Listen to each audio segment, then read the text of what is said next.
Hello friends, welcome back to our YouTube channel AAC English academy.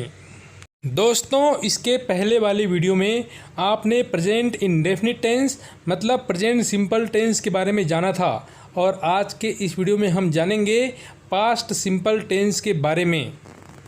अगर आप इसके पहले वाली वीडियो नहीं देखे हों तो प्लीज़ उसे भी देख लें ताकि ये वीडियो आपको बहुत अच्छे से समझ में आ जाए। तो दोस्तों, आज के इस वीडियो में हम जानने वाले हैं पास्ट इंडेफिनिट टेंस के बारे में और इसका पहचान होता है या, ये या फिर ता था, ता थी या ते थे। दोस्तों, जैसे कि आपने प्रेजेंट सिंपल टेंस में जाना था कि वर्ब के 5 फॉर्म होते हैं। फॉर एग्ज़ाम्पल, गो एक वर्ब है, एक क्रिया है और इसके 5 फॉर्म होते हैं जैसे गो, वेंट, गॉन, गोइंग और गोस। इसी तरह हर एक वर्ब का 5 फॉर्म होता है और इनमें से पास्ट इंडेफिनिट टेंस में वर्ब का फर्स्ट फॉर्म और वर्ब का सेकेंड फॉर्म का इस्तेमाल किया जाता है। लेकिन कब वर्ब का फर्स्ट फॉर्म का इस्तेमाल किया जाता है और कब वर्ब का सेकेंड फॉर्म का इस्तेमाल किया जाता है, ये जानना आपके लिए बेहद ज़रूरी है।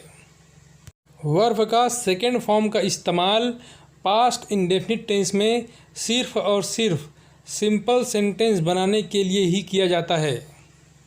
लेकिन जब सेंटेंस को नेगेटिव या इंटरोगेटिव बनाना हो तो वर्ब का फर्स्ट फॉर्म का ही इस्तेमाल किया जाता है और जब सेंटेंस को नेगेटिव या इंटरोगेटिव बनाया जाए तब डीड का इस्तेमाल किया जाता है।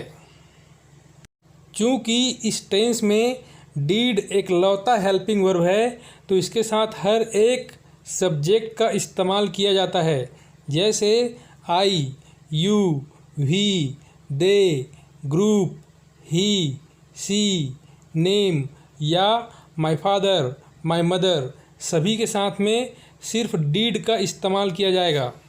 पास्ट सिंपल में सेंटेंसेस बनाने के लिए आप ये रूल का इस्तेमाल करेंगे। सबसे पहले सब्जेक्ट के बाद वर्ब का सेकेंड फॉर्म और सेकेंड फॉर्म के बाद ऑब्जेक्ट का इस्तेमाल आप करेंगे। अगर आपको कहना हो कि मैं जाता था या मैं गया तो आप इसे इंग्लिश में कहेंगे आई वेंट।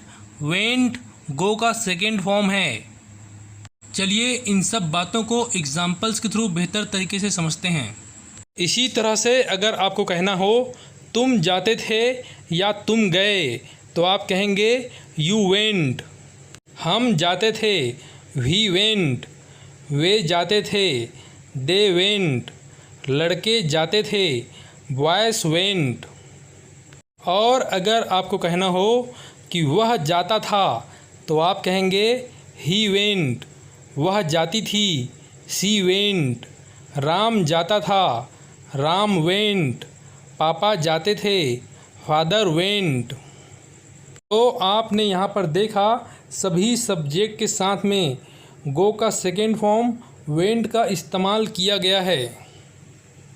अब चलिए जानते हैं कि पास्ट इंडेफिनिट टेंस में सेंटेंसेस को नेगेटिव या इंटरोगेटिव कैसे बनाया जाता है। इसके लिए आपको ये सारे रूल्स जानने होंगे और समझने होंगे। जैसे अभी आपने देखा प्रेजेंट इंडेफिनिट टेंस में सिंपल सेंटेंसेस बनाने के लिए सबसे पहले सब्जेक्ट, फिर वर्ब का सेकेंड फॉर्म, फिर ऑब्जेक्ट का इस्तेमाल किया जाता है।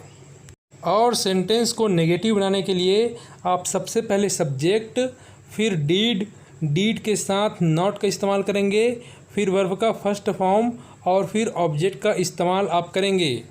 जब सेंटेंस को नेगेटिव या इंटरोगेटिव बनाया जाता है तो वर्ब का सेकेंड फॉर्म का इस्तेमाल नहीं किया जाता, फर्स्ट फॉर्म का इस्तेमाल किया जाता है। सेंटेंस को इंटरोगेटिव बनाने के लिए डीड को आप बाहर निकाल देंगे। सबसे पहले डीड, फिर सब्जेक्ट, फिर वर्ब का फर्स्ट फॉर्म, फिर ऑब्जेक्ट का इस्तेमाल आप करेंगे। इंटरोगेटिव सेंटेंस को नेगेटिव बनाने के लिए आप डीड, फिर सब्जेक्ट, फिर नॉट, फिर वर्ब का फर्स्ट फॉर्म, फिर ऑब्जेक्ट का इस्तेमाल आप करेंगे। WH फैमिली के साथ बनाने के लिए आप सबसे पहले WH फैमिली के वर्ड्स जैसे वाट, वाई, व्हेन, वेयर इन सब शब्दों का इस्तेमाल करेंगे। फिर डीड का इस्तेमाल करेंगे, फिर सब्जेक्ट, सब्जेक्ट के बाद वर्ब का फर्स्ट फॉर्म, फिर ऑब्जेक्ट का इस्तेमाल आप करेंगे।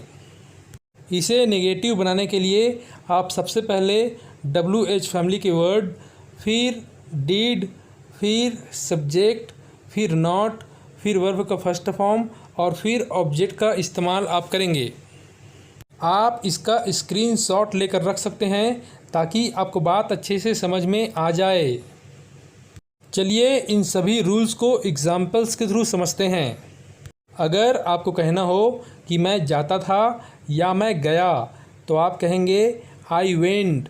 ये एक सिंपल सेंटेंस है। अगर आपको इसे नेगेटिव बनाना हो तो आप कहेंगे मैं नहीं जाता था या मैं नहीं गया, और इस बात को आप इंग्लिश में कह सकते हैं आई डिड नॉट गो। ये नेगेटिव सेंटेंस है। इस सेंटेंस को इंटरोगेटिव मतलब प्रश्नवाचक बनाने के लिए आप कहेंगे क्या मैं जाता था या क्या मैं गया, तो आप कहेंगे डिड आई गो, और ये एक इंटरोगेटिव सेंटेंस है।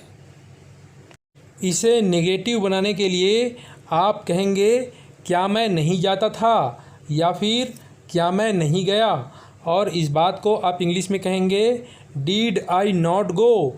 ये नेगेटिव इंटरोगेटिव सेंटेंस है।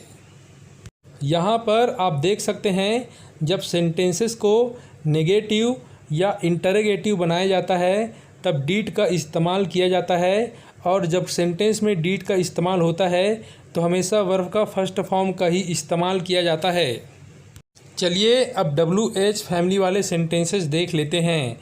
अगर आपको कहना हो मैं कहाँ जाता था या मैं कहाँ गया, तो आप कहेंगे वेयर डिड आई गो, और ये एक WH फैमिली वाले सेंटेंस है। यदि आपको इसे नेगेटिव में बनाना हो तो आप कहेंगे मैं कहाँ नहीं जाता था या मैं कहाँ नहीं गया, और इस बात को आप इंग्लिश में कहेंगे वेयर डिड आई गो, और ये एक WH फैमिली के नेगेटिव सेंटेंसेस है। तो दोस्तों आज के इस वीडियो में इतना ही। आई होप कि ये वीडियो आपको बहुत अच्छे से समझ में आ चुकी होगी। वीडियो अच्छी लगी हो तो इसे लाइक करें और अपने सारे दोस्तों के साथ शेयर कर दें। इस चैनल में अगर आप नए हों या अभी तक इस चैनल को सब्सक्राइब नहीं किए हों तो सबसे पहले इसे सब्सक्राइब कर दें और घंटी के निशान को दबा दें ताकि आने वाली हर वीडियो को नोटिफिकेशन आपको टाइम पर मिलती रहे। Okay guys, thank you very much for watching this video. Keep practicing and keep learning.